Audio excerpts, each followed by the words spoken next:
बार प्रेम से बोली शेरा वाली मैया की जय। गांव से बहरी एगो बड़ा सुंदर माता रानी के मंदिर रहे। और वो मंदिर के लगही एगो बहुत भारी विशाल नीम के पेड़ भी रहे। वो नीम के पेड़ पर एगो तोता और मैना के बसेरा रहे। वो तोता मैना वही पेड़ पर रहे लोग। और माता रानी के मंदिर में जाके जौन भक्त लोग प्रसादी चढ़ावे, मेवा मिश्री फल फूल चढ़ावे, उहे खाके अपन दिन बितावे लोग। और वही पेड़ पर प्रतिदिन उ लोग के बसेरा रहे। एक दिन माता रानी के मंदिर में एगो बाझिन औरत अइली। बाझिन औरत आके और माता रानी के चरण में गिर के माथा पटक के बहुत रोए लगली, पुकार लगावे लगली जे हे माता रानी, हमरो के एगो औलाद दी ताकि हमरा सर पर से बाझिन के कलंक मिट जाए। सारा दुनिया समाज घर परिवार सब लोग हमरा के बाझिन कह के बुलावता। बहुत दुख बा हमरा, बहुत हमरा के लोग हंसता।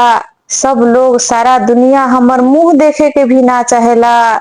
सवेरे सवेरे चाहे कभी भी कोनो अच्छा काम में, शुभ काम में, केहू के यात्रा पर अगर हमर चेहरा नजर आवेला तो सब लोग कहेला जे ए बझनिया के मुंह देख लेनी हमर बनलो काम बिगड़ जाई। हमरा के बहुत लोग ताना देवेला, हमरा के एगो औलाद दी हे माता रानी, हमरा के दुख से, ए संकट से उबारी। अब सारा बात तोता मैना सुनत रहे लोग। अब जब वो बाझिन औरत पुकार लगावत रली, माता रानी से विनती करत रली, रोवत रली, सारा बात ये लोग सुनत रहे, देखत रहे।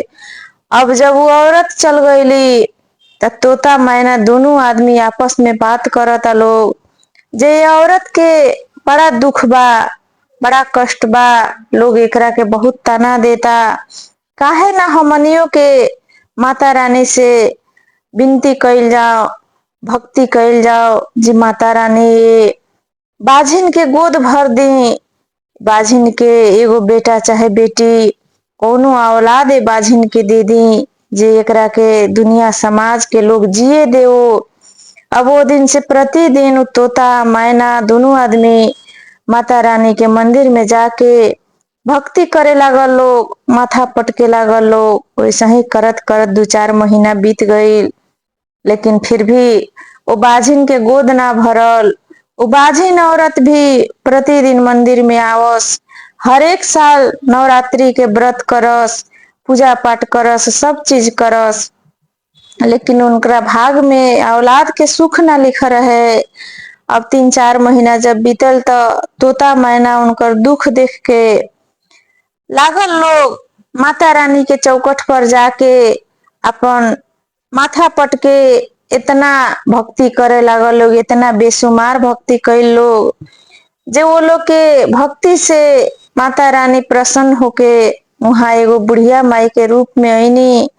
आया के बुढ़िया माई वहां वो लोग के दर्शन देनी, कहनी जे तहनी के इतना ओ बाझिन औरत से लगाव बा, ओकरा दुख से दुख बा, तो तहनी के एगो त्याग देवे के पड़ी, तबे ओकरा बाल बच्चा होई, ओकर गोद भरी।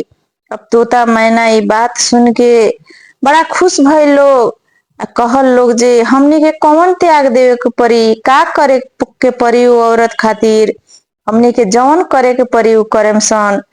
अब वो बुढ़िया माई कहतनी जे तहनी के अपन प्राण त्यागे के पड़ी। तहनी के प्राण जब त्याग देवो लगिन तबे वो औरत के गोद भरी।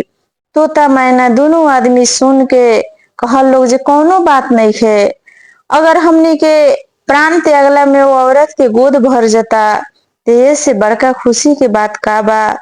हे माता, हे माई, हमने के प्राण ले ली लेकिन वो औरत के गोद भर दी। बुढ़िया माई कहनी जे ठीक बा, तहनी के प्राण अगर दान देता रह लगी तो औरत के गोद जरूर भरी। अब इतना कह के बुढ़िया माई वहां से अंतर ध्यान हो गई ने।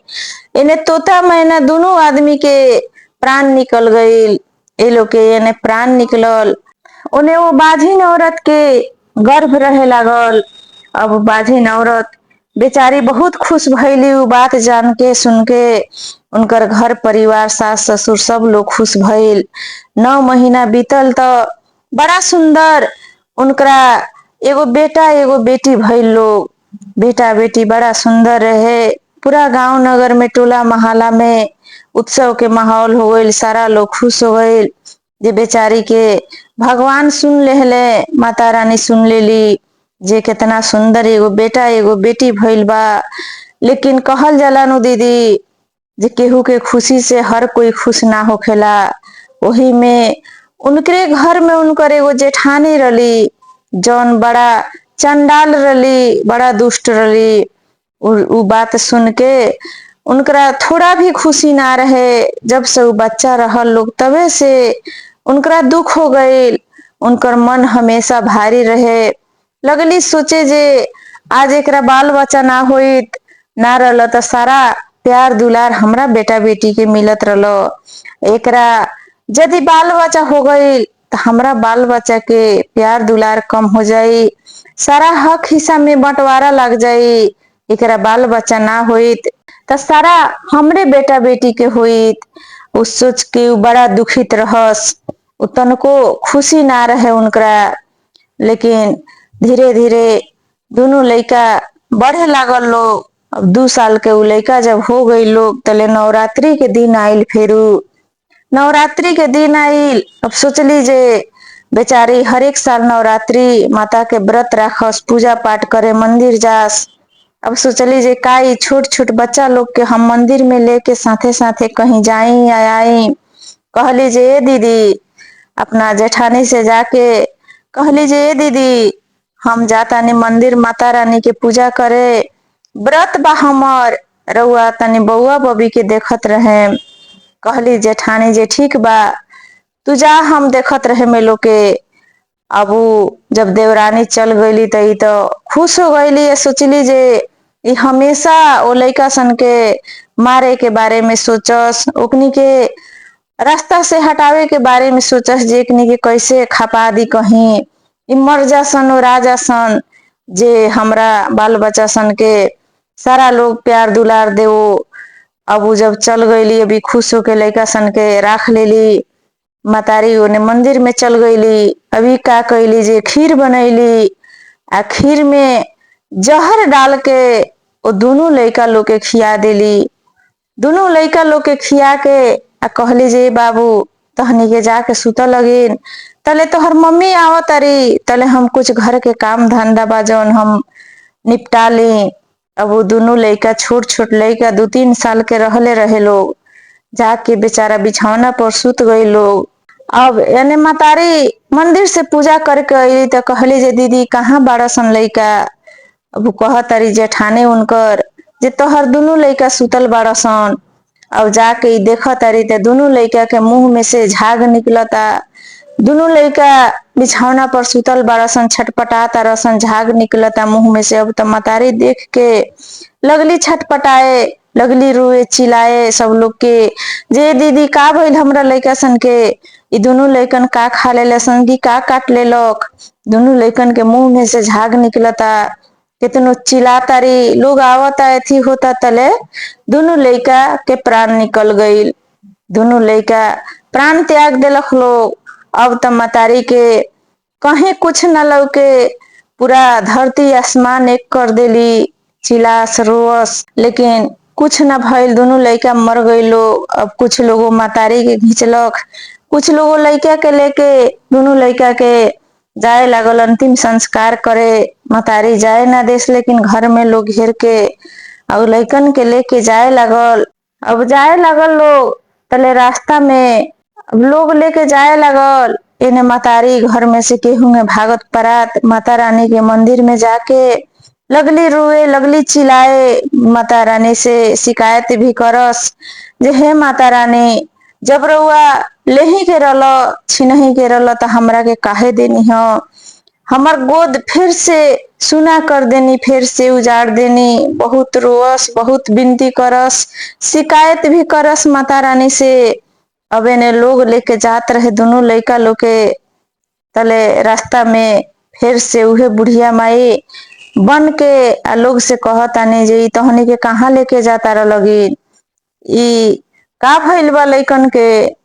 अब लोग कहता जे ई दोनों लड़का मर गइल बा, दोनों लड़का के अंतिम संस्कार करे लेके जाता निसन। एगो तो उ बेचारी के बाल बच्चा ना होत रहल, भइबो कइल त 2 साल 3 साल में फिर ओकर गोद उजड़ गइल। बहुत अन्याय भइल ओकरा साथे। तब वो बुढ़िया माई कहतारी जे ई बच्चा फिर से जी भी सकता रसन, तहनी के हई माता रानी के मंदिर में लेके चलो। अब ओई में से और लोग कहलक जे शायद बूढ़ पुरनिया बाड़ी कुछ जानत हुई है, लेके चलल जाओ। अब वही माता रानी के मंदिर में लेके गइलक लोग, सुतैलक लोग, सुतावल लोग। बुढ़िया माई कहली जे हई अड़हुल के फूल दूगो लेके आ दोनों आदमी के पीस के पिया द लगिन। वही में से केहू फूल लेके हबर हबर पीस के आ पियाओ लोग दोनों लड़का के। तले दोनों बच्चा लोग उठ के बैठ गइल।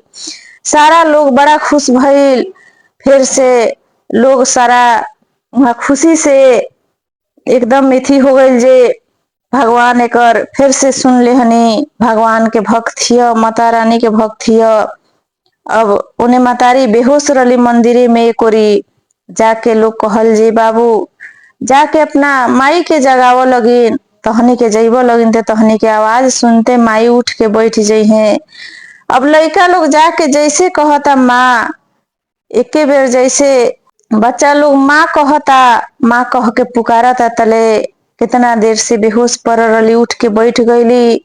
दोनों बच्चा लोग के गोदी में धके रोए लगली, माता रानी के विनती करे लगली, धन्यवाद देवे लगली जे हे माता रानी हम बहुत सारा आप शब्द बोलले बने रहुआ के, रहुआ हमर गोद उजड़नी, रहुआ फिर से हमर गोद भर देनी, राउर बहुत बहुत आभार बाजे, बाझिन के फिर से सुन लेनी रहुआ। अब वो बुढ़िया माई कहतनी जे तहरा बच्चा सन के कुछ भइल ना रहलो, ये अपने से ना मर रहल हसन।